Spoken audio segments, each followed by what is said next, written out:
रामू, मीनू और प्रेम नाम के 3 दोस्त आदर्श नगर नामक गांव में रहते थे। मीनू और प्रेम पढ़ने के लिए शहर में गए और कई सालों बाद गांव लौटे सबसे मिलने के लिए। रामू, जो अपने दोस्तों का कई समय से इंतजार कर रहा था, उसे इस बारे में पता लगा और फिर वो उन्हें लेने के लिए बस अड्डे पर गया और वहाँ उनका इंतजार करने लगा। और तभी उसने एक बस को आते देखा। उसने अपने दोस्त मीनू और प्रेम को अपने परिवार के साथ उतरते देखा। हे प्रेम, हे मीनू, यहाँ देखो, वह पेड़ों के पीछे से चिल्लाया। जब प्रेम और मीनू ने रामू को देखा, रामू की तरफ दौड़े। रामू ने मीनू और प्रेम के साथ लुक्का छिपी खेलना शुरू कर दिया। उसे खोजने के लिए वो उसके पीछे भागे। जब वे खेल रहे थे,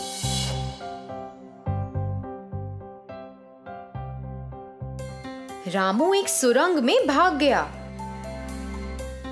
रामू, तुम कहाँ हो? अरे, हमें लगता है हम खो गए हैं। बाहर आओ यार। नहीं नहीं, मुझे पता है कि तुम इस सुरंग में ही हो। मैं तुम्हें पक्का ढूंढ लूंगा। उसने प्रवेश द्वार पर अपना सर रख कर ऐसा कहा। जब रामू ने प्रेम के शब्दों की गूंज सुनी तो वह सुरंग में और अधिक गहराई में चला गया। प्रेम और मीनू ने रामू को खोजा और घर वापस चले गए। जब रामू को पता चला कि उसके दोस्तों की आवाज बंद हो गई है, तो उसने सुरंग से बाहर आने का फैसला किया। लेकिन रामू को यह नहीं पता था कि उसे किस तरफ से जाना चाहिए और वह रास्ता भटक गया। इसीलिए वह सुरंग में ही बैठ गया। रामू समय गुजार रहा था और एक धुन गुनगुनाने लगा। जैसे वह गुनगुना रहा था, अचानक एक बड़ा चमकता हुआ सुनहरा द्वार उसकी आंखों के सामने आया और रामू ने गुनगुनाना बंद कर दिया। जब उसने धुन गुनगुनाना बंद किया तो चमकता हुआ सुनहरा दरवाजा गायब हो गया। अरे, यह द्वार क्या है? ये एक सपना है या सच है? जब मैं गाता हूँ तो द्वार अचानक प्रकट होता है। इसका मतलब है कि द्वार जब मैं गाता हूँ तो दिखाई देता है। मुझे फिर से गाना चाहिए। रामू ने फिर से एक धुन गुनगुनाना शुरू किया और द्वार फिर से दिखाई दिया। रामू गुनगुनाता रहा और वह दरवाजे की ओर चला गया। जब उसने इसे छूने की कोशिश की तो उसका हाथ सीधे दरवाजे के उस पार चला गया। रामू हैरान रह गया। अब वह यह जानने के लिए उत्सुक था कि अंदर क्या है, इसलिए उसने धीरे से दरवाजे में कदम रखा। जब रामू ने द्वार पर प्रवेश किया तो उसे एक बर्फ का पुल दिखाई दिया। इतना ही नहीं, जब उसने पुल से नीचे देखा तो वह बहुत गहरा और डरावना था। रामू ने पुल के अंत में एक द्वार देखा और फिर वो जानने के लिए उसकी जिज्ञासा बढ़ गई कि दूसरी तरफ क्या था। उसने पुल को पार करने का फैसला किया। भले ही यह बहुत मुश्किल और खतरनाक था, उसने साहस से अपना दिल भर दिया और चलने लगा। वह बहुत धीरे धीरे चल रहा था, लेकिन देखा कि हर कदम पर उसे बर्फ पिघलती दिख रही थी और फिर तेजी से पुल की दूसरी ओर चला गया और द्वार तक पहुंच गया। जैसे ही वह चौखट पर पहुंचा, उसने जल्दी से अंदर जाने की कोशिश की और नीचे गिर गया। वह अपने हाथ को देखने के लिए उठा, लेकिन उसकी नजर दरवाजे के अंदर की तरफ पड़ी और उसके सामने ये एक बहुत खूबसूरत दुनिया थी। सब कुछ सोने का था। पेड़, फल, फूल और पौधों के पहाड़ और पहाड़ियाँ थीं। रामू को आश्चर्य हुआ कि वह किस दुनिया में आ गया है। उसने आश्चर्य से चारों ओर देखा और विश्वास नहीं किया कि उसने क्या देख लिया। वह तुरंत उसी रास्ते पर मुड़ गया जिस रास्ते से वह आया था। रामू अपने दोस्तों को उत्साह के साथ देखने के लिए दौड़ा, लेकिन उसे पता चला कि वे अपने परिवार के साथ एक समारोह में आए हैं और वहां से निकल गया। जैसे जैसे समय बीता, रामू की माँ बहुत बीमार पड़ गई। रामू के पिता की छोटी कमाई उसकी माँ के इलाज के लिए पर्याप्त नहीं थी।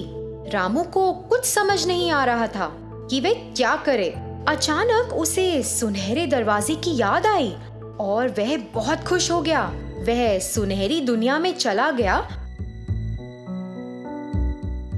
और सोने के कई सिक्के उठाकर चुपके से गांव ले आया और उन्हें बेच दिया। पैसों से उसने दवाइयां खरीदी और अपनी माँ का इलाज कराया। जल्द ही वह बेहतर हो गई थी। बहुत कम समय में रामू बड़ा हो गया और बहुत अमीर हो गया था।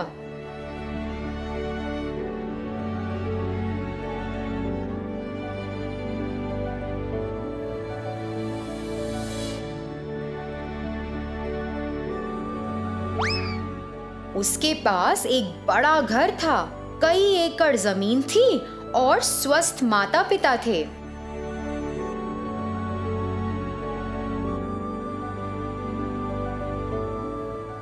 वो एक अमीर जमींदार बन गया था।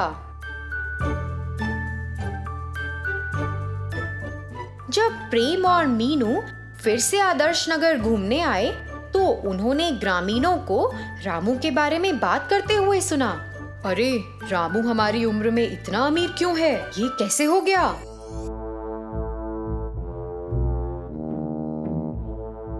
हाँ, सच में। यहाँ तक कि मुझे समझ नहीं आता है कि कैसे हुआ। अरे प्रेम, रामू के बारे में सभी गांव वाले क्या बातें कर रहे हैं? क्या तुम्हें लगता है कि वह सच है? हाँ, चलो सच्चाई का पता लगाएं। प्रेम और मीनू ग्रामीणों के पास गए। अरे, आप सब किस बारे में बात कर रहे हैं? हाँ, यह सच है। हम पिछले 1 साल से रामू में काफी बदलाव देख रहे हैं। हाँ, जब उसकी माँ शुरुआत में बीमार थी तो रामू के पिता ने दवाइयों के लिए पैसा कमाने के लिए दिन रात मेरे पिता के लिए काम किया। क्या सच में? हाँ, अब रामू हमारे गांव का सबसे अमीर आदमी है। अरे, क्या ये सच है? बात क्या है? प्रेम, आओ हम रामू से मिलें। यह कहकर मीनू और प्रेम रामू से मिलने के लिए चले गए। जब वे दोनों रामू के घर पहुंचे तो दोनों ने एक दूसरे को आश्चर्य और अविश्वास से देखा। उसी क्षण रामू ने प्रेम और मीनू को देखा और उन्हें बधाई देने के लिए दौड़ा।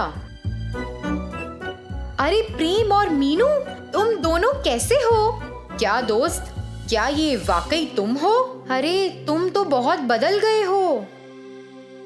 मुझे तुम दोनों को एक राज बताना है। पिछले साल जब तुम दोनों आए थे, मैं गांव के बाहर तुम्हें मिलने आया और हमने लुक्का छुपी खेली। याद करो कि मैं एक सुरंग में भाग गया था और तुम दोनों मुझे नहीं खोज पाए थे।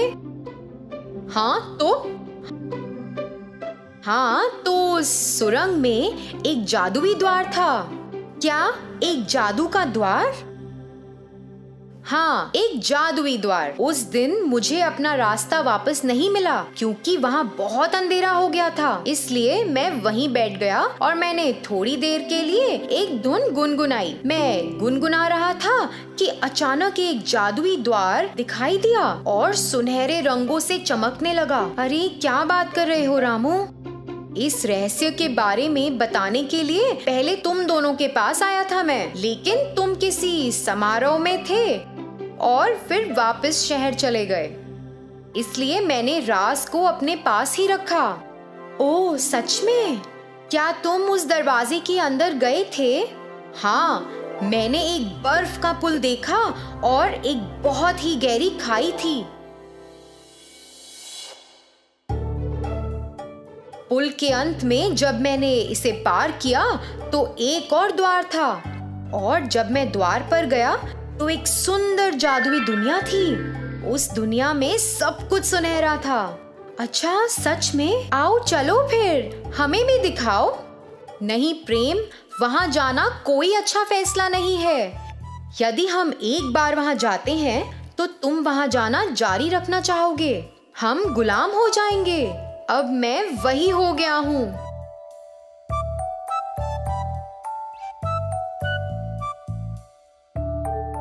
ठीक है, अब मुझे निकलना है। मुझे कुछ काम है।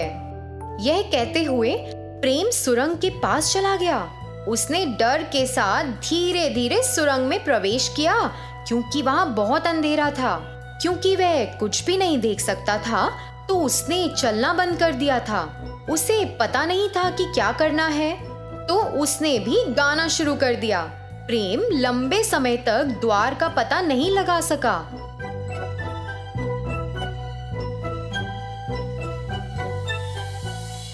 वह उसे पाने के लिए उम्मीद किए बिना गाता रहा और अचानक एक सुनहरा द्वार दिखाई दिया।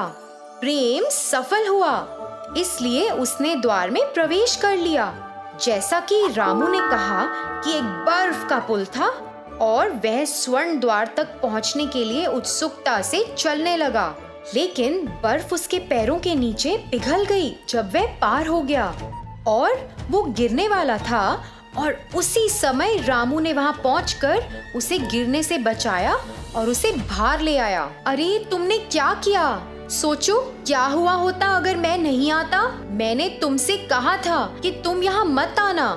अरे यह जगह बहुत डरावनी है। जो मैं कह रहा हूँ उसे सुनो। इस जगह के बारे में कोई नहीं जानता। बस हम इस रहस्य को किसी के सामने प्रकट नहीं किया जाना चाहिए। यह स्थान किसी के लिए अच्छा नहीं है। हाँ बाबा, सच में बर्फ के पुल के पार करते समय कुछ भी बुरा हो सकता है। इतना ही नहीं, वहाँ से सोने के सिक्के लाना एक लालची आदत बन सकती है जो सिर्फ और ही बढ़ेगी और हम गुलाम हो जाएंगे। हाँ तो अब क्या? इस सुरंग के द्वार को बंद कर देते हैं। यह कहते हुए दोनों दोस्तों ने सुरंग को कुछ छड़ों और पौधों के साथ बंद कर दिया। तो बच्चों, इस कहानी से हमें ये सीख मिलती है कि कम जरूरतों के साथ हम बेहतर महसूस करते हैं। हमें वो करना चाहिए जो सही है, ना कि जो आसान है। उम्मीद है कि आपको हमारी ये कहानी पसंद आई होगी। कृपया हमारे चैनल को सब्सक्राइब करें और सभी अपडेट्स के लिए बेल आइकन जरूर क्लिक करें। और हाँ, वीडियो लाइक और शेयर करना मत भूलिएगा। Bye bye.